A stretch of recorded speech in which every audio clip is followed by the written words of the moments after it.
de la fecundidad y hermanastra de Enki. Esta ciudad fue gobernada por Ziusudra, el héroe del diluvio presente en la versión babilónica del Atrahasis. Sigurat de la ciudad de Ur. La primera tríada de dioses, An, Enlil y Enki. El término Anunnaki ha sido siempre traducido por la mayoría de lingüistas como aquellos que descendieron del cielo a la tierra. Sin embargo, el silabario sumerio es muy complejo, y cualquier variación en un espacio o letra puede cambiar su significado. El término Kai parece referirse a tierra, pero el problema surge cuando vemos que en sumerio ya existe otra palabra que significa tierra, y es Uras. La diferencia que se establece entre ambas es que Kai se refiere a la densidad o dimensión de la Tierra, y Uras es la Tierra entendida como planeta. Por ello, también podríamos aplicar otra traducción al término Anunnaki, los descendientes de An en la tercera dimensión de la Tierra. Nadie sabe en qué momento llegan estos seres a la Tierra. Algunos especulan que más de 400.000 años, pero en las tablillas sí dejan claro que existieron tres deidades supremas que los expertos han calificado como la primera tríada de dioses sumerios. Estos eran An, Enlil y Enki. Cada uno estaba regido por un sistema sexagesimal que señalaba su propia escala de poder en la jerarquización.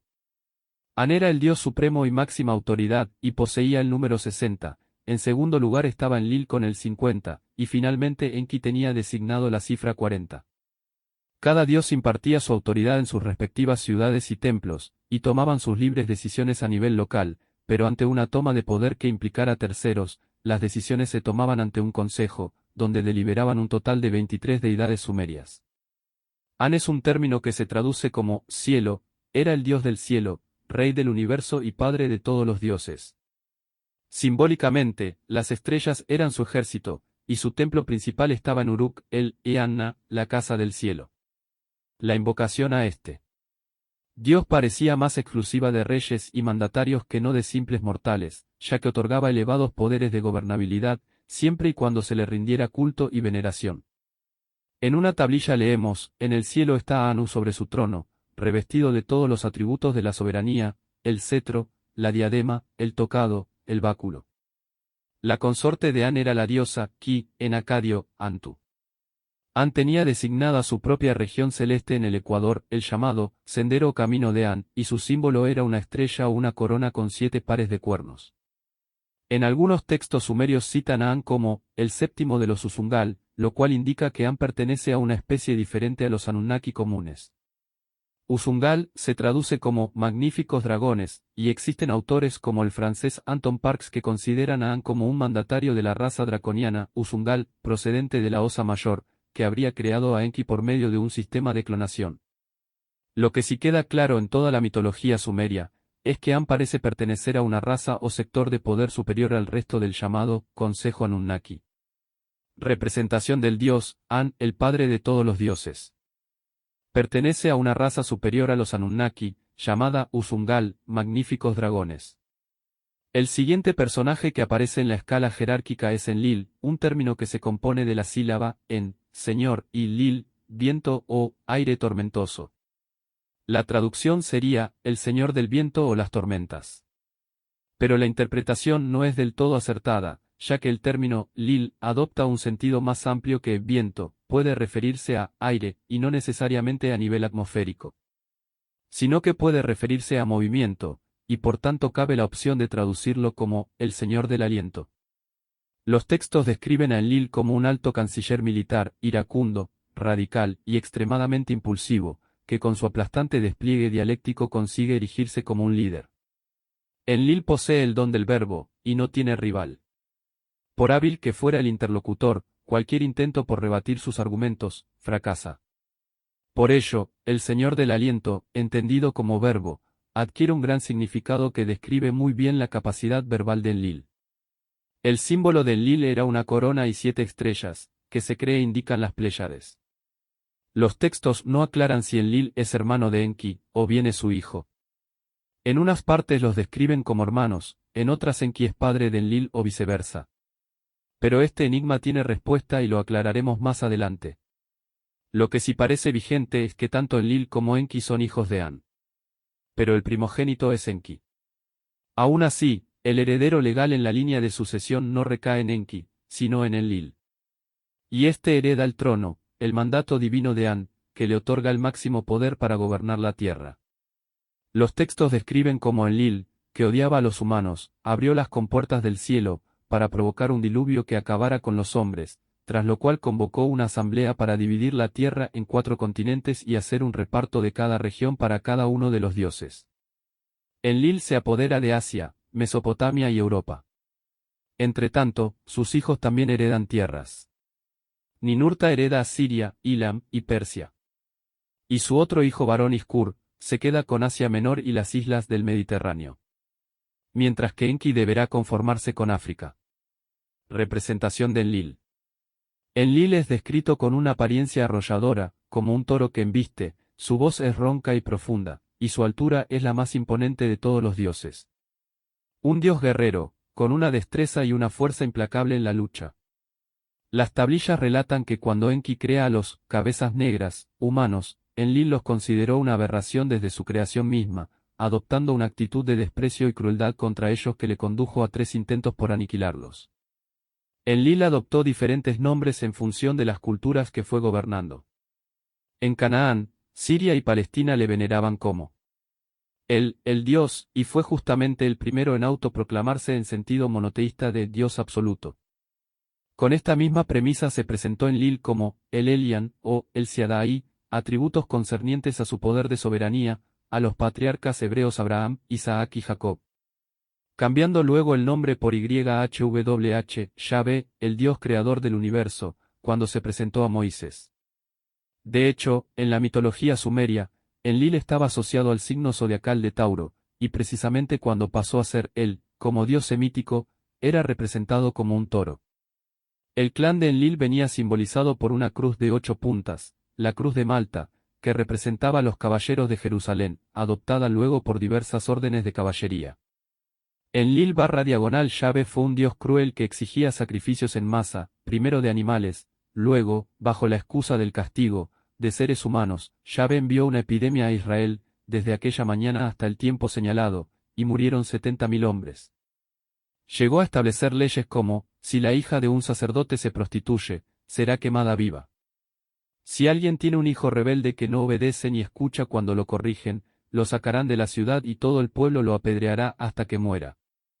En Sumeria, Enlil tenía su ciudad de culto en la ciudad de Nippur, y en su residencia guardaba las famosas tablas extraños mecanismos que nadie ha resuelto su uso. Además, en su templo, llamado Ekur, la casa de la montaña, Enlil disponía de un objeto conocido como el ojo que explora la Tierra, lo que hoy día equivaldría a un radar o quizás a un monitor que proyectaba imágenes satelitales, ya que en una parte de los textos se cita que, su rayo levantado busca en el corazón de todas las tierras. Los himnos y alabanzas escritas a Enlil sugieren que el Ekur era un complejo equipo de telecomunicaciones y aparatos electrónicos para escanear la Tierra y asegurarse un control absoluto.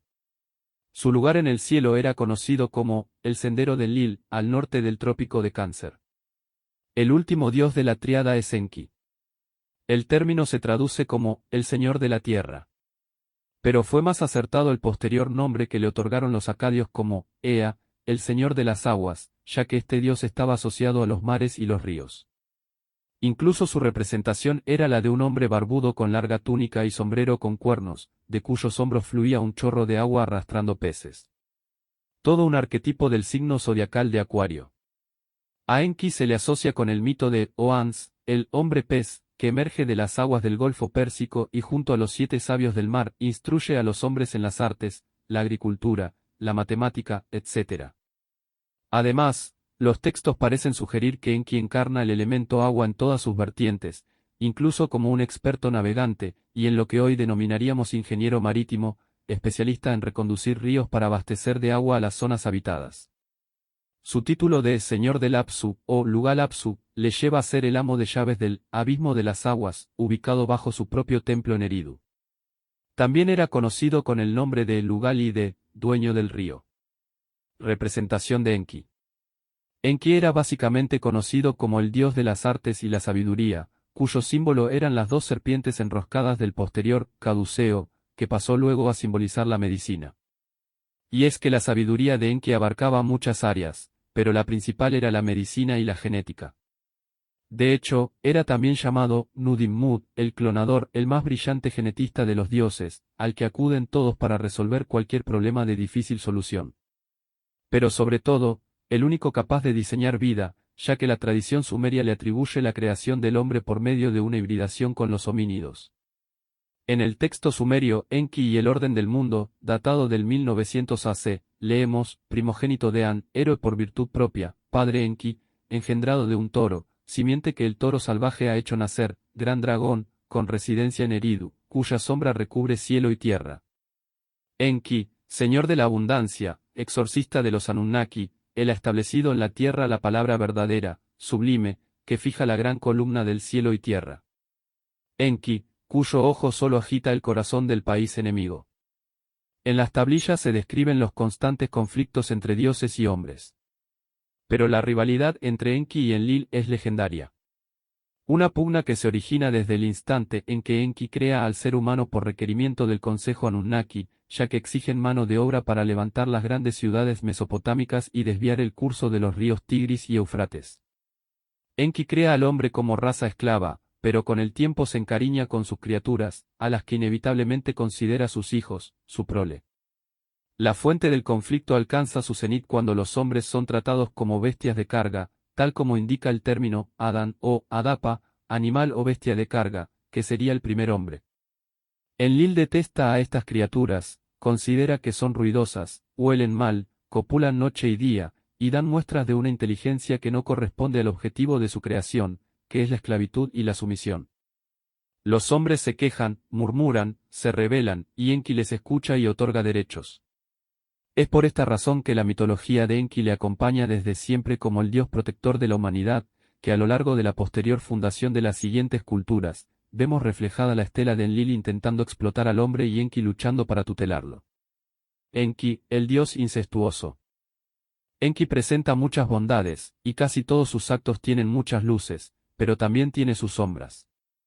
En la ciudad de Nippur fue encontrada una tablilla conocida como Enki Ninursak, donde se relata cómo Enki comparte su vida con su consorte Ninursak en una tierra paradisíaca llamada Dilmun. Un lugar que los expertos ubican hoy en el archipiélago de Bahrein, junto a las costas de Arabia Oriental. En una parte del relato, Enki asiste al nacimiento de su hija Ninmu. Cuando ésta alcanza la pubertad, se describe como Enki la espía entre los marjales, mientras arden deseos de poseerla. Enki le dice a su mensajero Isimud, no besaré a la joven, a la hermosa doncella, no besaré a Ninmu, la hermosa doncella. Su mensajero Isimud le respondió, besa a la joven, a la hermosa doncella. Él la abrazó, él la besó, Enki vertió su semen en el seno. Ninmu queda embarazada de Enki, y le nace Ninkurra. Una y otra vez el relato repite lo mismo, con la variación de que una tras otra, son seducidas y poseídas carnalmente por Enki, fruto de lo cual, desciende una prole. Todas hembras. De Ninkurra nace luego Uttu, y Enki la deja también embarazada. Pero interviene Ninursak y logra interrumpir el embarazo, removiendo el semen de Enki, lo extrae de su cuerpo, y lo planta en la tierra, fruto de lo cual, germinan 8 plantas. Un día, mientras Enki pasea por el campo encuentra las 8 plantas y le pregunta a su visir Isimud, ¿cuál es por favor esa planta? Mi rey, esta es la planta árbol, le dice, y la corta para él, y él se la come. Mi rey, esta es la planta miel, le dice, y la corta para él, y él se la come. Enki se come las 8 plantas e inmediatamente cae enfermo de muerte. Pero Ninursak se niega a curarle. Ninursak maldijo el nombre de Enki, hasta que esté muerto no le miraré más con el ojo de la vida. Esta es la venganza de Ninursak por el incestuoso comportamiento de Enki y su obsesiva tendencia de procrear sin parar hasta lograr un hijo varón. En este punto del relato, sucede algo imprevisible. El dios Enlil es informado de que Enki se está muriendo, y le pide a Ninursak clemencia, y consigue convencerla para que anule la maldición. Ninursak decide sanar a Enki, y le va preguntando qué parte del cuerpo le duele. A medida que lo va curando, de cada parte enferma, Ninursak engendra una criatura. En total estos son los 8 nombres de cada una: Abu, Nintusha, Ninsutu, Ninkasi, Nasi, Dasimwa, Ninti y Ensak. Nada más nacer, Ninursak les designa un destino a cada hijo, para los pequeños que yo he hecho nacer, que Abu sea el rey de las plantas, que Nintusha sea el señor de Magán, que Ninsutu se case con Ninasu,